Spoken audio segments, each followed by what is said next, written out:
Welcome back to Strawberry Hill Gardeners. It's been a while since I updated you on the garden. I did do an update on the veggie garden and then I teased an update on the orchard and then never did it. So I'm going to catch you up now on how our orchard is doing. This is about 4 months since we started planting it. So here we go. This is our orchard area over here. It is late August and honestly it is gorgeous out. So glad to not be in Florida. Sweating my butt off right now, but I'm sure I'm going to feel differently in a few months and wish that I was in Florida instead of being up here freezing my ass off, but we'll find out. Anyway, here are some of the apples we planted. Bare root apples that we got from Stark Brothers back in April and just stuck in the ground. We watered them maybe once or twice, and then otherwise we've just been letting the rain water them. They're looking great. They're looking fantastic. They're in partial shade right now because of this big old maple tree, but that's fine. But they're doing great. They've had aphids a few times and the natural enemies show up and eat the aphids, and that just keeps happening, but they keep coming out of it. We did give them, obviously we mulched around them. My husband dragged over some logs to outline our rows of trees here, and we also gave them ashes. We give them ashes from our fires that we have in our fire pit. Now, while I'm usually the pessimist, I was kind of being an experimental optimist when we started this orchard, and even though everybody up here was saying, if you're gonna have fruit trees, you need to cage them in, the deer are gonna eat them, I said to myself, well look, we have 15 acres full of trees, including a ton of wild apple trees that the deer have to browse and forage, and we have left the deer alone and let them forage all they want in our native wild habitat. So I figured maybe it'll be a truce and they won't bother our fruit trees. And for the longest while they did not, and I was right, and I was winning out, and I was like, yeah, don't need to cage them in. But you might notice some cages now because I was wrong. The deer eventually did get to them. This apple is just now growing back from the damage it had suffered from the deer nibbling it down. It was, they ate a couple feet worth of branches off that apple. Same thing with this one that we caged in about a month ago. It was decimated by the deer. This is all new regrowth since we caged it in from the deer.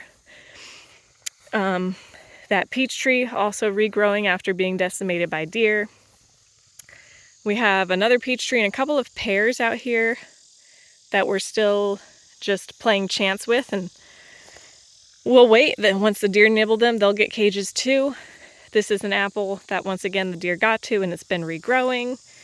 Here is a pear tree that is, we're still taking chances with it.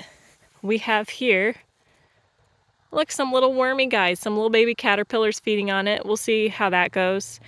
Honestly, a little bit of tiny damage from insect herbivores I'm not too worried about, because oftentimes a little bit of herbivory can often stimulate a new flush of growth once the tree recovers from the herbivory. So, you know, it's like pruning. It's like when we prune trees and they grow right back. So a little bit of herbivory is fine. Even a little bit of feeding damage from the deer would be fine, except that the deer don't prune the way we do. They prune off every single branch. So right now this guy seems to be doing all right. I am distracted by these two ladybugs here getting it on this pear tree. And those do appear to be the invasive ladybug species, but trying to fight an invasive insect species is a losing battle. You're going to be wasting your time. So I'm not even going to try it. This is a peach that you can see only has 2 remaining branches. Oh, the rest were devoured by the deer. And the mulberries, which still don't have cages, have been especially popular with the deer. This is about the 3rd or 4th time this poor mulberry is growing back leaves from being eaten by deer, or maybe because this one's so low growing, it could have also been rabbits. We do have rabbits on the property. Some kind of mammal keeps eating the mulberries to the ground. Same with this very sad little sour cherry here, who again is on its 3rd or 4th regrowth of leaves after being decimated. And this other mulberry. Now this one has also been getting decimated by slugs, the new bane of my existence. We did not have slugs being an issue in Florida. So that's a new challenge I'm learning to deal with. But the slugs, I mean, this thing's probably on its 5th time trying to regrow leaves after being decimated by slugs and probably deer and probably rabbits. And we just got the cage up today, so that'll knock out the rabbit and deer problem, but the slugs will still be an issue. So some other things that we have, actually before I get into that, this is a sweet cherry that appears to be dying. We had a second sweet cherry that already died very quickly. Do I know why? No, and sometimes in gardening that happens where you just don't know why things die, they just do. We bought these ones bare root from a Soil Conservation District tree sale. They had been in plastic sitting in the building for who knows how many days. So it could have just been they sat too long before getting planted. I don't know. We'll try again next year with sweet cherries again. We'll try to make sure we get freshly dug up bare root cherries. And if those ones also die, then we'll know there's just something in this soil that cherry trees don't like. And we will stop trying cherry trees. And that's what gardening is experimentation. You try something once. If it fails, you try it again. If it fails, maybe you don't try it anymore because you realize it's just not meant to be. And we have some elderberries out here that are doing great. That's the one thing I was worried that, or not worried, that's one thing that I was warned the deer would eat all of is our elderberries. When I told people we were planting them, they said, oh, the deer are going to eat your elderberries. And knock on what's definitely wood, so far these elderberries look beautiful. And hopefully next year we'll actually get fruit out of them, but they're looking gorgeous. The sea berries are also looking pretty good, except they were decimated by the Japanese beetles, which have since disappeared. Obviously some natural enemy found its way to the Japanese beetles. And now I'm going to show you something that we're doing in the orchard while our plants are still young, is we are interplanting between the trees with things that shouldn't compete with them just yet. So between a lot of these trees we have little lavender plants.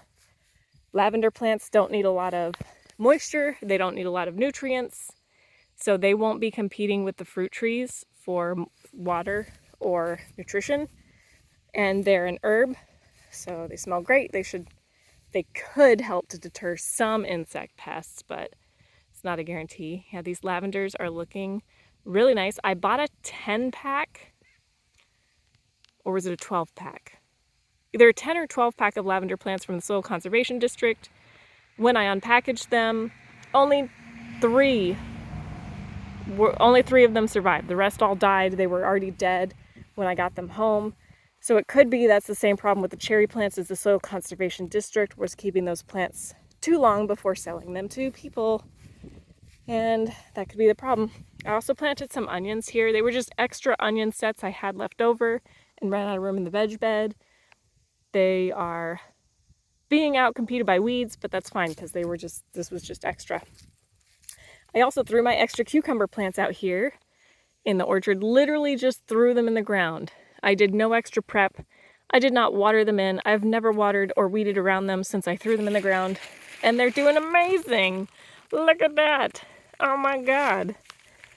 Look at this. And these, the fruit trees are still small enough and these are far away enough from the fruit trees that they're not going to compete with the fruit trees, so it's totally fine to intercrop these out here. And again, this is further proof that sometimes having a great garden has nothing to do with your skill at all. It's just chance. It just happened that this spot, oh my gosh, hold on. Check it out, that's a lacewing. Do you see her there on that leaf? Or him? That's an adult lacewing. Beneficial predators in the garden. Yeah. Anyway, yeah. These cucumbers look great, not because I did anything special. The soil here in this spot that I randomly chose, that I randomly threw a cucumber in, just happens to have everything this cucumber plant wants. And the pest and disease pressures in this location have so far this season been low enough that the plants are doing well. I do see some little flea beetle damage on the leaves, but I'm not worried about it. And again, these were just extra plants. Same with these zucchinis.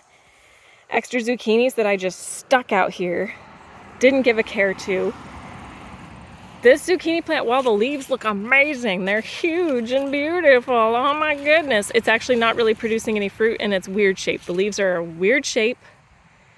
I don't know if it's a weird contaminant in the soil causing this mutation, or if it's a genetic mutation that was in this plant, but this one not doing too great in terms of being weird and not producing fruits, except for that one really gross looking fruit down there that I am not picking. And this is the other zucchini plant that I planted out here. It's got a pretty good fruit on it, pretty big size, but we're overloaded with fruits, so I'm not keeping up with picking them right now because I have too many zucchinis in the house. Yeah. So that one can stay out here. And another intercrop plant I put out here, rosemary. She's looking pretty good. Hey there, rosemary. And some leeks, some, again, extra leeks. Again, everything was just thrown out here. Some honey nut squashes and some pie pumpkins. Again, threw them out, didn't water them, didn't fertilize them, didn't weed around them. Let them go crazy, and they are going crazy and not competing with the fruit trees yet. It'll be a long time, maybe like 5 years before we really have to worry about the trees being big enough that there would be competition between these vines and the trees. So when your orchard is young, great time to throw in some squash plants, some herbs, and do some intercropping while your fruit trees are not productive and still quite young. And if you are worried about them competing, just keep them far enough away from the trees that the roots of your veggies don't interrupt the roots of your fruit trees. And how do you know where the roots of your fruit trees go?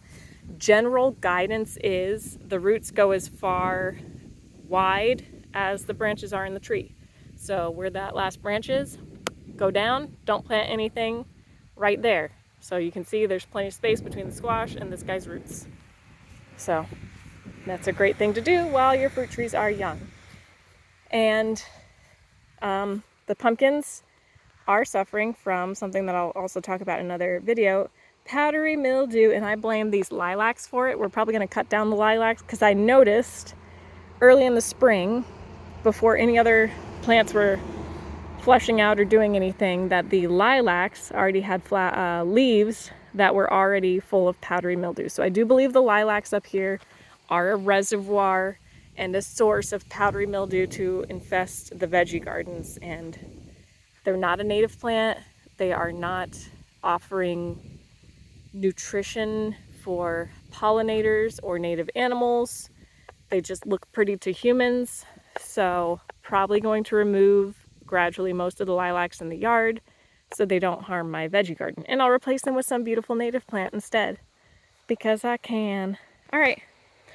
That's it for today's coverage of our orchard and how it's going 4 months into a new garden in a new climate with a subtropical gardener trying to grow in a temperate region. I hope you guys enjoyed watching. The 5 of you who watched, congratulations on making it this far. You have a wonderful attention span. Happy gardening.